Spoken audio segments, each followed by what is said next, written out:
coming back, or our Nikon USA Facebook page. We're having a great time here at CES, right? Everybody having a good time? This technology stuff is also good, but the photography part is even better.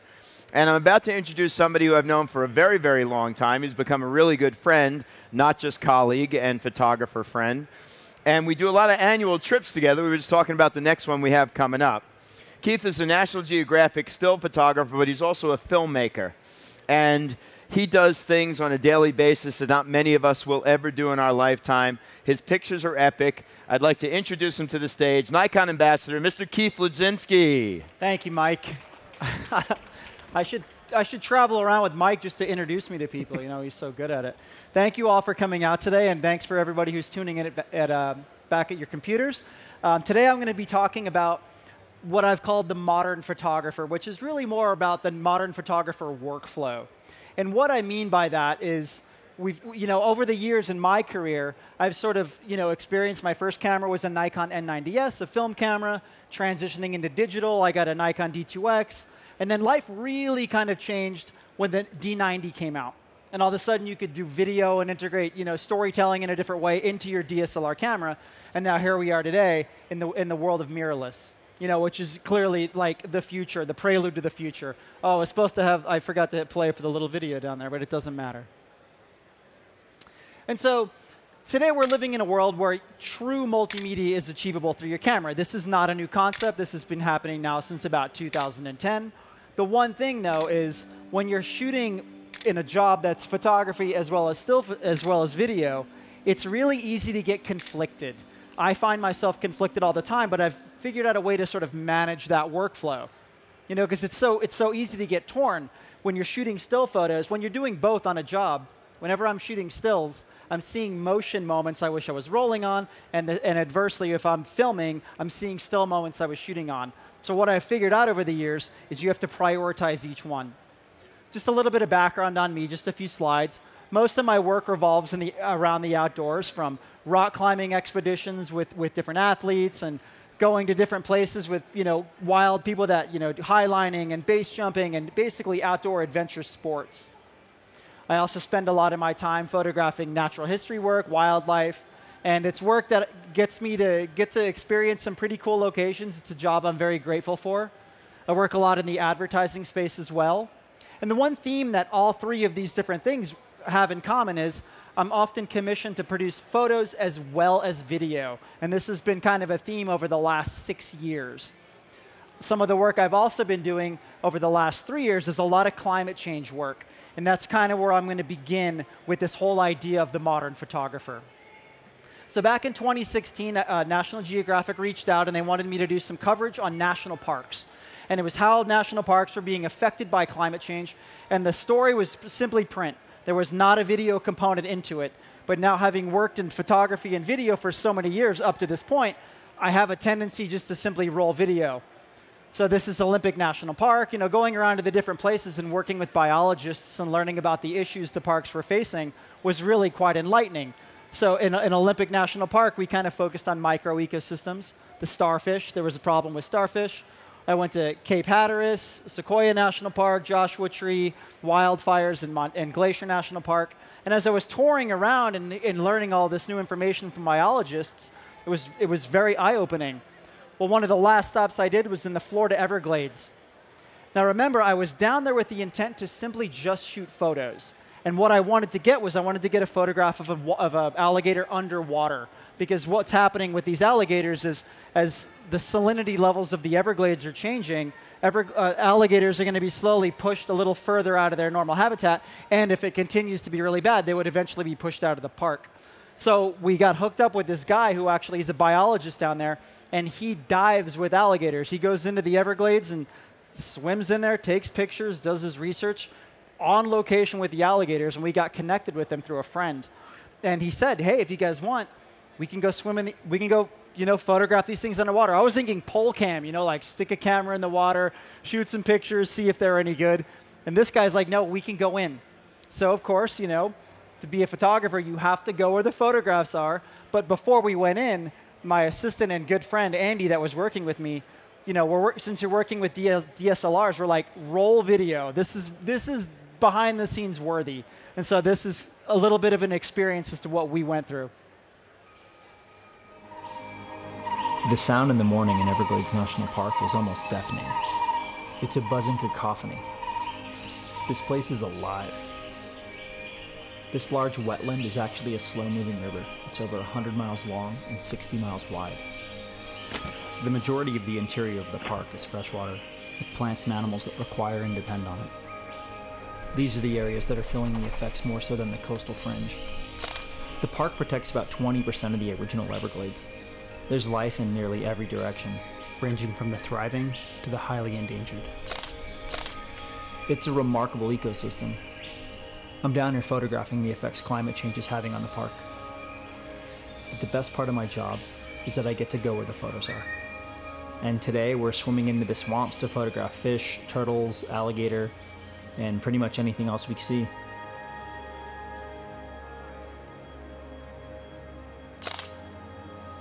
I won't lie, it's a little eerie. Snorkeling through, you lose visibility pretty regularly. You gotta stay close together in a pack. It's pretty scary to say the least.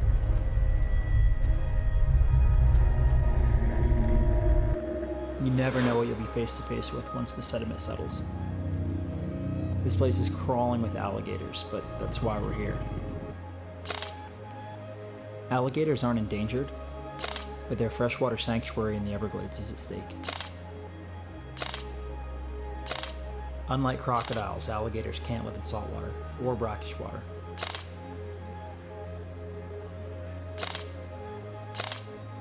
As the oceans continue to rise, it's changing the salinity levels of the freshwater in the southern parts of the Everglades. If this continues, over time this would push all freshwater animals out of the park. We know what it looks like now, but it's hard to imagine what this place might look like in 100 years.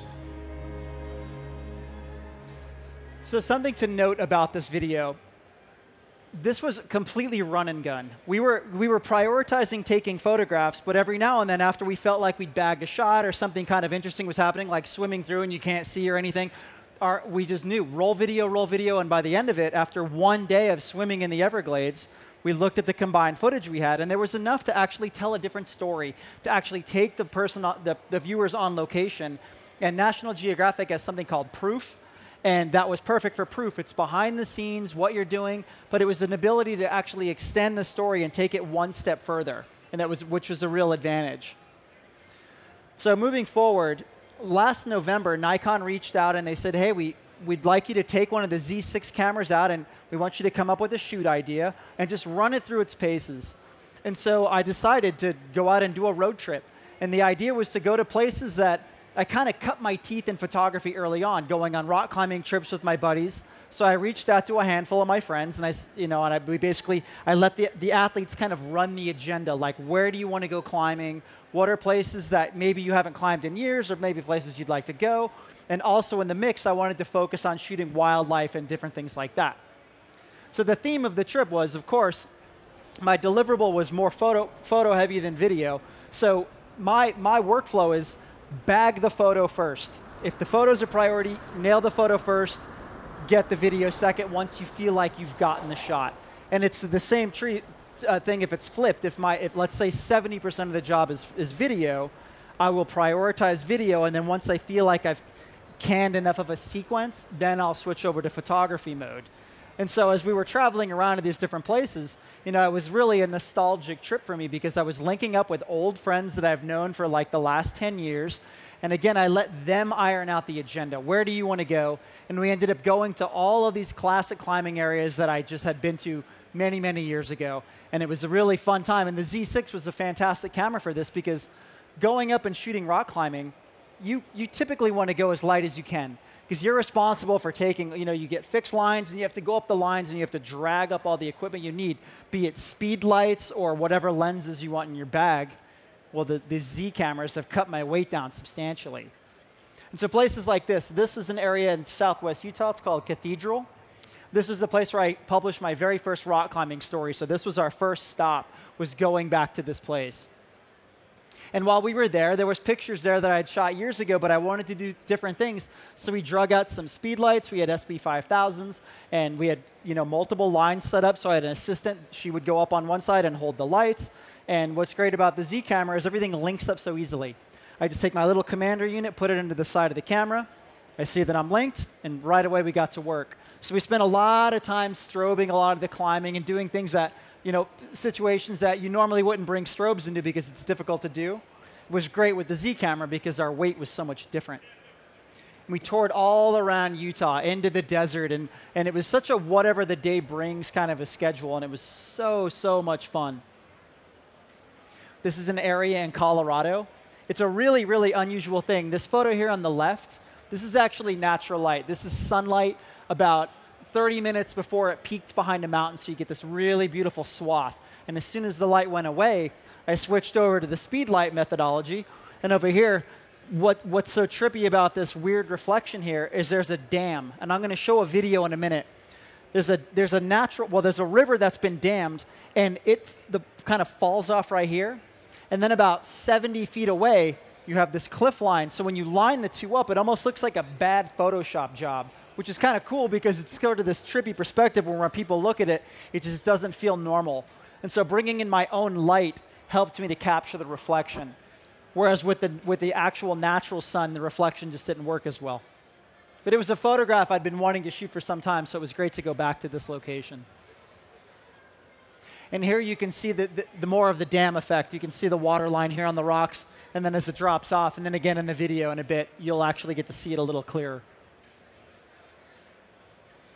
And like any road trip, you run into characters and interesting people along the way. We're touring through the American West in sort of like cowboy country, so it was, you see people like out for rides, and it was so fun to kind of tap a little bit into the journalistic side of things and introduce yourself, spend time with people, and of course, you get them to sign model releases. That's always fun. And I had my dog with me, and she got to meet her first horse. There's these little moments. It was nice to have kind of a blank canvas of what do you want to shoot with this camera. It was sort of an untouched 7 days where it was just touring around. And of course, the different wildlife encounters everywhere. This shot here was actually taken with a 300 f4 lens. So that on the Z6 is like this big. This little tiny lens I can just keep around me without having to have a massive super telephoto, which I love. But in this case, as a walk-around lens, this 300's been a lens I've really fallen in love with. And it's unbelievably sharp. Like if you punch in, you can see this reflection in this elk's eye right here. It's incredible. So I was out at this lake kind of near the end of the road trip, really close to where I live in Boulder, Colorado. And this picture here, you can look at the size of the fish this egret's trying to pull into its mouth, right? It's way, way too big. So I see this happening. There's this egret, and it's fishing, and he keeps pulling this fish up and then letting it go. And in my mind, I'm thinking, like, oh, this fish is just too big for this thing. It's probably going to find a good fish and move on. Well, I started rolling video on it, and in the same area he was fishing, this gull came over. And he started picking on this big fish, and I started noticing there were little fins kind of throughout the water. I think they were maybe spawning or something. But these fish were too big for these birds, and it was funny as they were coming in trying to actually eat these things and getting discouraged and realizing, oh, this is too much of a meal for me to actually tackle. And so you'll watch as soon as this one gives up on this, as it just ambivalently drops it, I kept my eye on it, and the next thing I know, it pulled up like an actually a relatively edible fish. And I'm thinking like, okay, he's for sure going to swallow this. And then lo and behold, it just dropped this one too. So I don't know if there was something wrong with this egret or if it was just practicing. It seemed like a subadult, like it wasn't a full-grown, but it was just I've never seen bird behaviorism like that. Maybe Ron has. And of course, the whole project took place at the shoulder season, right when fall was sort of turning into winter, so there was lots of scenes like this. And it was just such a fun opportunity running around and being able to capture these things. But here's the video we put together.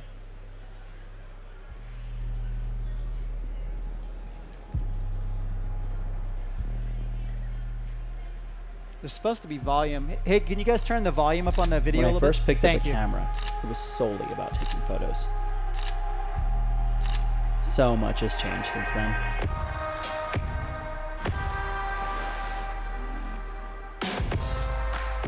Yet somehow, not much has.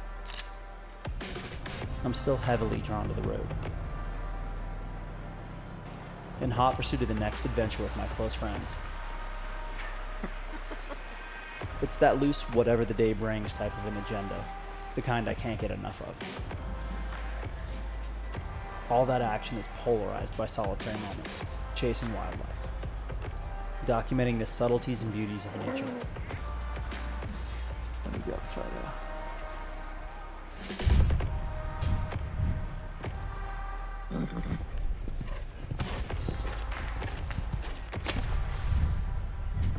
I crave that insulated feeling of quiet concentration when I'm shooting.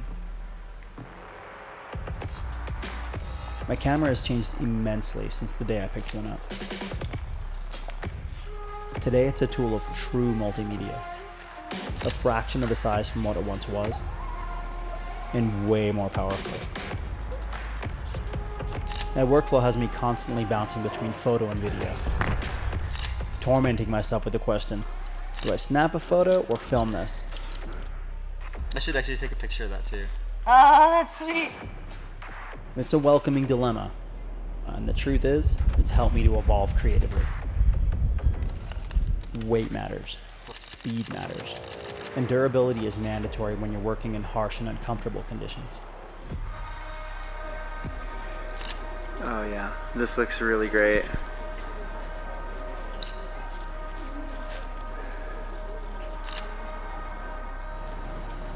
I go to great lengths to get on location, and my camera needs to endure every one of these elements.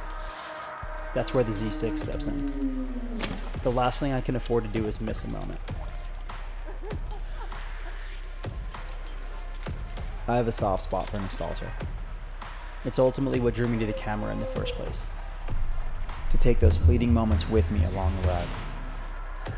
To relive them and share them with others later.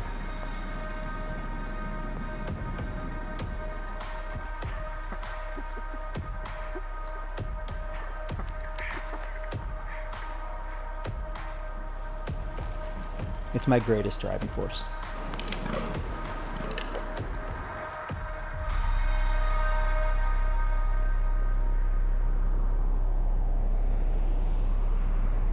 So in this video, we weren't working off a shot list at any point. We were being opportunistic for the entire week. And one thing with the alligator video we watched earlier, that was all shot on D850.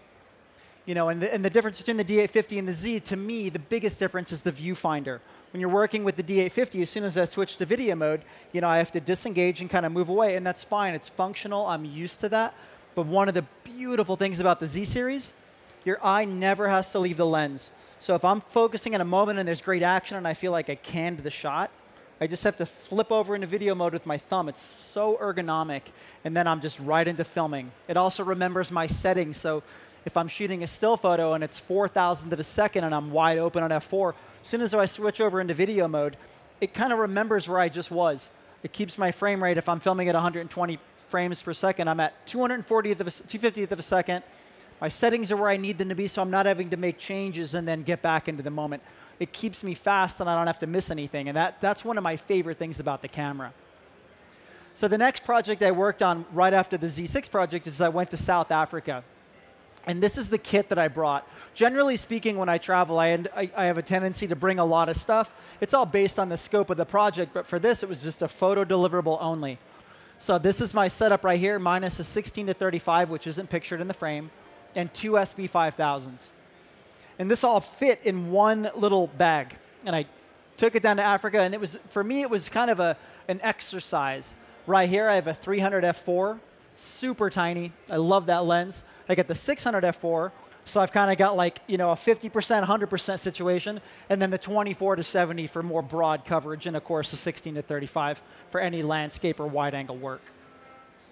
So we went down in and we went to 4 different safari camps. We started off in Kruger National Park, and the next stop was this place here. It was called Camp Jabulani. And at Camp Jabulani, I got to do something I've never got to do in my entire life, which is get up close with an elephant. This is an orphaned elephant that they had rescued about 10 years ago, and they tried to assimilate it back into an actual elephant herd, and it just didn't work for one reason or another, so they ended up keeping it and adopting other elephants that kind of came in and have created this sort of orphan herd. Well, 2 of the elephants, you can actually, as long as the person that sort of has a good close relationship with the animal, its handler, so to speak, is around, it gave me the opportunity to actually get up close and shoot this photo. This is with the 16 to 35. Like, if you've ever spent any time in Africa, elephants are extremely dangerous. You just don't approach them. So for me, this was a really unique experience. And the one really great thing about this, I had the camera on silent shutter mode. I didn't have a shutter noise. The fact that this elephant was sort of adopted, it was still very feral. You know, I knew when I was sort of overcrossing my boundaries when the handler guy's like, okay, that's enough. But with this, I was pretty non-intrusive. I tried to be quiet. There was no shutter speed. And I was able to get these really, really cool, unique moments that would be really hard to get otherwise. And back to the whole switching from photo to video thing, I shot these photos of this. This is a red-billed oryxpecker. They're known for going around and grooming the animals all along in Africa. They pull ticks and parasites and things off. And so I was finding I found this really cool herd of impalas, and there was red-billed oxpeckers going around, you know, cleaning them off. It was like there's like the ladies at the spa. And so as soon as I nailed the shot, let me go back and start that video over. As soon as I got a photograph I liked, I just switched into video mode just by moving my thumb, and I canned a bunch of moments. I probably have 10 minutes of these birds grooming these impalas. It was just really, really fun behavior to be around. And the same thing with these elephants. We came across these 2 young giraffes, and they were practicing sparring. They call this necking. And when they're necking, you get these unbelievably beautifully photographic sort of moments in there. So I spent probably 2 minutes just shooting photos, and then I realized, man, they're going to keep doing it. So then I just switched over into video mode, and I was filming at 120 frames a second. All of this video you're seeing is handheld. So this was at the 600 f4. And because the lens is stabilized and the sensor is stabilized, I'm not even on a tripod. I'm sitting in a truck. And so that's the other thing with these cameras is the ability to stabilize with that level of telephoto lens. It's extraordinary. We came across this guy, one of the most beautiful warrior lions I've ever seen in my life. And the guide we were with, he gave us a pretty cool backstory on him. This guy's been working in the area for about 6 years. This lion here has held a solitary pride for like 5 years. He said cubs every season over that time. And this is on the fringe of Kruger National Park. There's no fences. The camp we were in was joined with Kruger. Kruger is like, I forget the distance. It's gigantic. It's like 300 miles long. It's a massive park. There's 1,800 lions within the park. So this guy's had to defend his territory alone for years. Most lions, it's a pack. It's usually 2 males. It's quite common. And this guy's managed to hold this territory for 5 years, and he was amazing to see. That's with the 600 f4 on the Z7. This is a blackthorn bush. This nest right here, this is from birds called social weavers. This nest is home to about 200 birds, and they live there year-round. And these nests can get so big that they often will take down a tree. And so these are really cool. So we kept coming across these when we were in the Kalahari, so I just, lit up the tree. Such an interesting and unique thing to see. This was a really, really random yet cool sighting. We were driving out very, very early morning to go photograph meerkats. And the thing you want to do with meerkats is you want to get there before they wake up so you can be right there at their hole. Otherwise, if you try to approach them, it's quite possible they're going to just take off and go hunting and go on with their day. As we were driving out, we came around this turn, and all of a sudden there was this big, beautiful dead tree kind of arcing over the road, and this owl was just sitting up there. Now, I shot this at a 30th of a second with a 600 millimeter lens. I just had the lens in my lap, and all of a sudden there's this big owl, and so I'm on aperture priority. I just whipped it over. No time to change settings. I got about 6, 7 photos out, and the thing just took off. But I mean, the photo is razor sharp, 30th of a second, 600 f4. It's like ridiculous. This is like tripod conditions. But again, having a stabilized sensor and a stabilized lens, it could withstand that. And that's a lot of lens, 600. And then here, this is at night.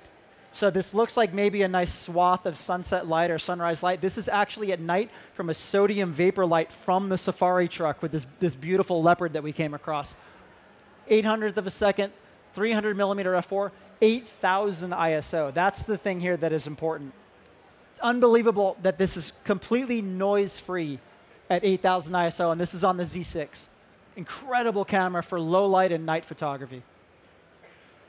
And here we are at the Meerkats, the destination we were trying to get to when we came across that owl. These guys are so fun. If you do get there before they wake up, you just kind of hold position and wait. And all I had here was I had a little SB5000 on a tripod over here, and then I was holding one with my other hand here about like, you know, a quarter of the power as the other thing was kicking out. And I don't know if anybody saw Joey Terrell's presentation earlier, but what he said was if you have clouds, use them. And this was a great stormy day in the desert where we had clouds in a place that's generally bluebird and blue skies. Just a beautiful soft moment with an Impala. This is with the Z7 and a 600 f4 and really nice light. Battle Air Eagle flying around. This is the sun, just a really stormy day. And I just kind of tracked this thing. And this was what was great. This is all handheld with the 600. The new 600 is light enough where you can actually do that. And then just more really intimate moments. This is with the 300 f4, 600 f4. These cameras would just live next to me, and I would just grab the appropriate one that I needed. It was so fun, and it actually revolutionized the way I'm probably going to be approaching wildlife shoots. And then this was probably one of the most special moments I've even had in Africa. We were out in the Kalahari, a place that gets very, very little precipitation. And we had this one evening where the clouds rolled in, and it was like a lightning storm around us, and 360-degree lightning storm. And we spent it with these two big alpha male lions. And to get this lightning photo, I just had the camera like rested on my thigh, and it was just like shoot a photo, shoot a photo, shoot a photo, because there was no way to set up a tripod. That you're not getting out of the car with this thing. So I had to take what I could get, and I got lucky and got a bolt. And so here's the video. Again, this job I was on, it was a photo deliverable only, but because I was filming throughout the trip, I had enough to put together this little vignette of the trip and what it looked like.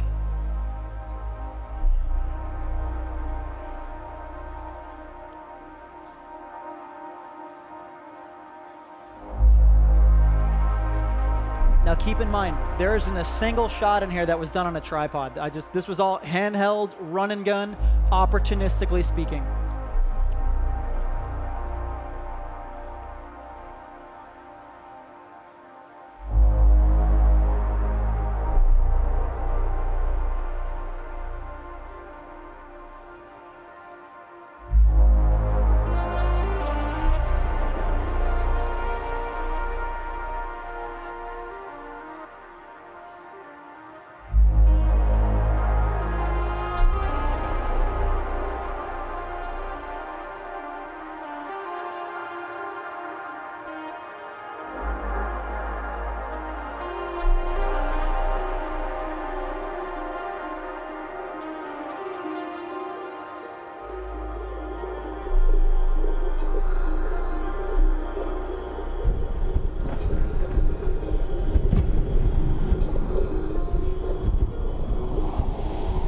So the time lapses were on tripods.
All right, wow, that's time. I had one thing I was going to try to squeeze in, but it's 5 minutes long, so I can't.